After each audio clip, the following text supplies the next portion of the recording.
Good morning and welcome to the Class Breakfast News. Is it okay? You sure? Is it okay?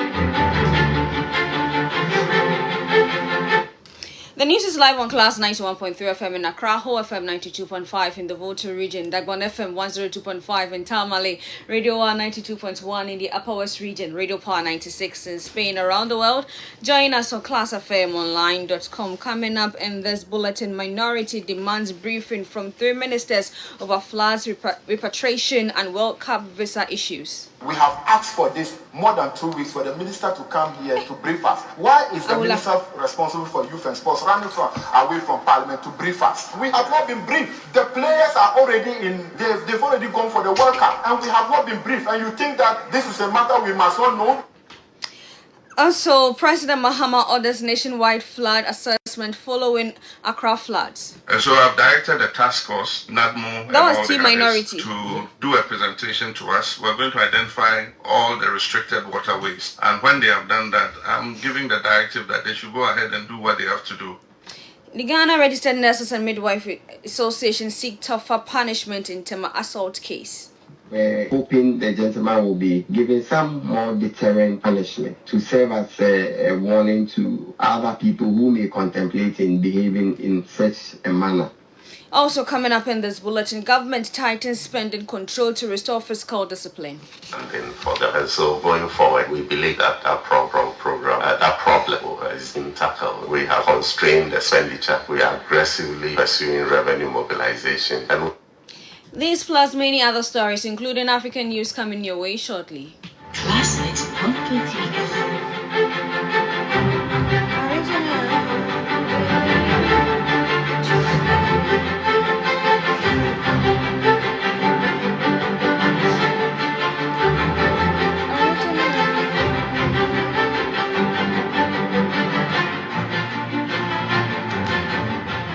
This is the Class Breakfast News. I am Elizabeth Aidoo and you're welcome to Class 91.3 FM. Let's settle for the details of the news. Citing growing public concern over flooding, the repatriation of Ghanaians from South Africa and visa challenges ahead of the 2026 FIFA World Cup, a minority in Parliament is demanding answers from 3 government ministers. The minority wants Foreign Affairs Minister Samuel Okudzeto Ablakwa, Works and Housing and Water Resource Minister Kenneth Gilbert J, and Sports and Recreation Minister Kofi Adams to appear before Parliament to address the issues. The call was made during discussions on Parliament's business statement, with the minority members of Parliament arguing that the matter of significant national interest and requires urgent explanation from them. I will not be driven to that. Mr. Speaker, I'll move from that direction. But I still insist that this is not the first World Cup Ghana is participating, and at all given time, we have been briefed as a parliament by the minister. I think tomorrow or 2 days' time, in less than 48 hours, the tournament is starting. Nothing has been said. The president has spoken to this matter that there might not be government-sponsored program. We have asked for this more than 2 weeks for the minister to come here to brief us. Why is the minister responsible for youth and sports running away from parliament to brief us? Whilst his members are not happy with certain that happened in the country. Mr. Speaker, the second issue I want to bring to the attention of leadership. We have this national emergency, which is in the area of flooding, not only in Accra but across the country. I believe, of course, that we have statements to make. We can also ask questions for ministers to come and answer. But this House, as a parliament, I believe when we have such emergencies, between leadership and the sector ministers, there could be some interaction to let them come and brief this House on matters involving such crises like the flooding,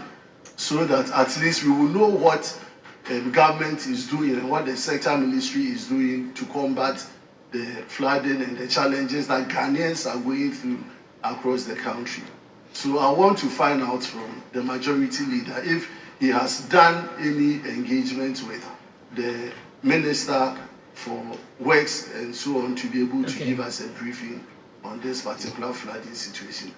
That was the first Deputy Minority Whip and Member of Parliament for Tolon Habib Idrisu and Member of Parliament for Ifia Isaac Nyako Bwama, respectively. We'll bring you more details on that story subsequently. Now, the president is also and has directed the National Disaster Management Organization, Flood Task Force, and other relevant state agencies to prepare a comprehensive report on the flooding situation following the recent floods across parts of the country, particularly in Accra. The president said the assessment will help identify flood-prone areas and obstructed waterways while guiding both immediate and long-term measures to tackle the recurring problems.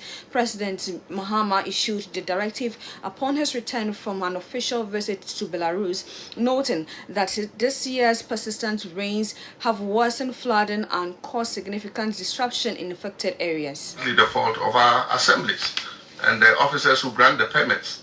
If anybody brings a house that you know is in a restricted area, which is a waterway, it's not supposed to be sold. And so you should not sign the permit for them to build. But some of the houses have building permits. How did they get them? You know, so we have to do some soul searching.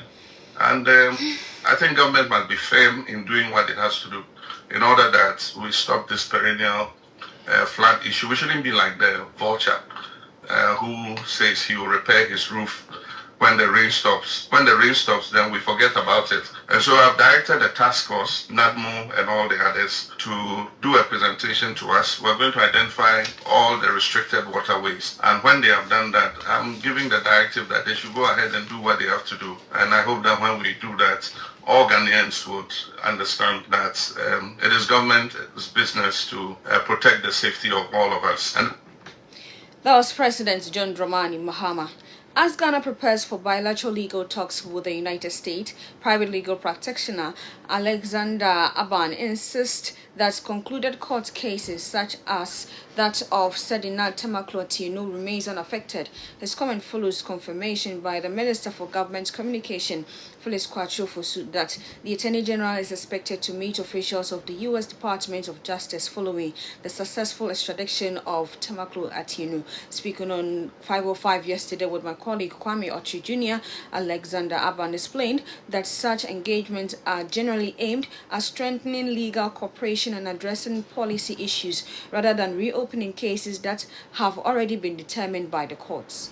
I don't think any discussion between Ghana's Attorney General and representatives of the Court of Justice in the United States is going to focus on the judicial process which has already taken place. It may be on some other things, but not necessarily in relation to Sedinat Temaklo alone. It may be on broad policy discussions and all that, because, like I said, the two persons, they cannot sit in judgment or they cannot sit on appeal over the judgment of the High Court. And so that discussion may not at all deal with the judicial process, which has already been concluded by the High Court in the conviction of the... Mention the key names. Usually every extradition is fought on the merits, because the requesting country will have to show that the person indeed has a case to answer, criminal case to answer, and that the request for extradition is not a subterfuge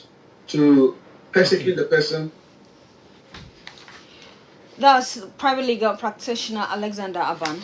Now, the Ghana Registered Nurses and Midwife Association has expressed mixed feelings over the sentencing of a man convicted of assaulting a nurse, saying it is expected a harsher punishment, but respect the court's decision. The Community 2 District Court convicted Desmond Busumtre for assaulting nurse Priscilla Aidoo at the Community 2 Polyclinic in Tema, finding him 100 penalty unit and ordering him to pay 5,000 Ghana cedi in compensation. The court also barred him from visiting the facility for 12 months and directed him to sign a bond of good behavior. Speaking after the ruling, the Deputy National Public Relations Officer of the association, Philmon Japan, said a stiffer sentence would have served a stronger deterrent against attack on health workers. We'll bring you that soundbite subsequently. Let's move away from that. Now, the Minister for Local Government, Chieftaincy and Religious Affairs, Ahmed Ibrahim, has called on local authorities to ensure transparent and effective use of public funds allocated for community development. Speaking during a tour of part of the Greater Accra region, the minister said government has made substantial financial allocation to district assemblies to help address local development challenges. He noted that a significant portion of these funds is transferred directly to the assemblies, with an additional 3% reserved for persons with disability. He urged local leaders to ensure their resources are used efficiently and in a transparent manner to improve the livelihoods and living condition of residents. You are a guy of idea. How do you generate idea? You are the leadership of Gano. You are. And there's a saying in Akasa, Jawa, one day somebody will come from somewhere and come and develop Gano. That is why we're giving your destiny into your hands. We're giving you the money. The resources are given to you. You don't think 88, let us promise 80%. We gave you 88.3 or 1.4%. Beyond this, we gave you 3% from persons with disability. How do you spend it? What's the time on the PC? They are not scheduled. They are not into the disability account. They have come persons with disability, 3% first quarter, 3% second quarter, 3% first quarter, 3% fourth quarter. How do you disperse it? That's the Minister for Local Government, Chieftaincy and Religious Affairs, Ahmed Ibrahim. Now, Deputy Finance Minister Thomas Nyako Ampem has announced stricter expenditure control, saying the move will improve public financial management and support microeconomic stability. He explained that the policy is aimed at preventing unapproved spending by state agencies, curbing budget overruns, and strengthening fiscal discipline. The announcement was made before Parliament's Economy and Development Committee as part of and as government intensify efforts to maintain fiscal stability and sustain gains under its fiscal recovery program.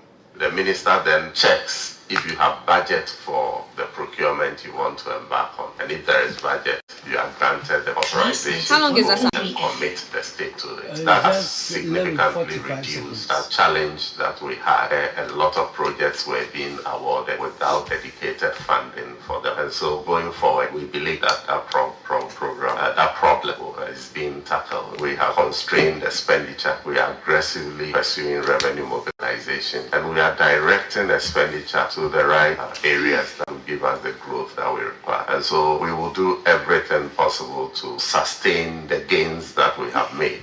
We are guarding it jealously. President Mahama every day talks about his legacy. He wants to leave the management of this country in 2028 with very high record. That will be difficult for anybody to maintain. And so that commitment is there at the highest level. That's the Deputy Finance Minister Thomas Nyako Ampem. To South African news, a Kenyan court has upheld the 2024 impeachment of former Deputy President Gachagua, effectively barring him from holding public office. The three High Court judges dismissed Gachagua's petition challenging the impeachment, including claims that the process was politically motivated and biased against him. The court ruled that the impeachment process was valid and in line with constitutional procedures, thereby affirming the Senator's decision. However, the judges also found that the Senate violated Gachagua's right during the proceedings when it failed to adjourn after he reportedly fell ill.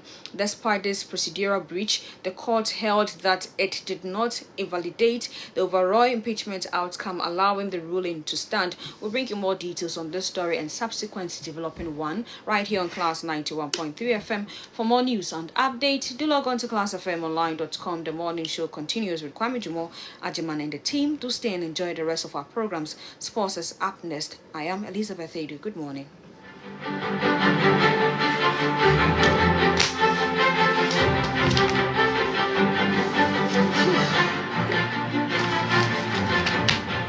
This is the Class Breakfast News.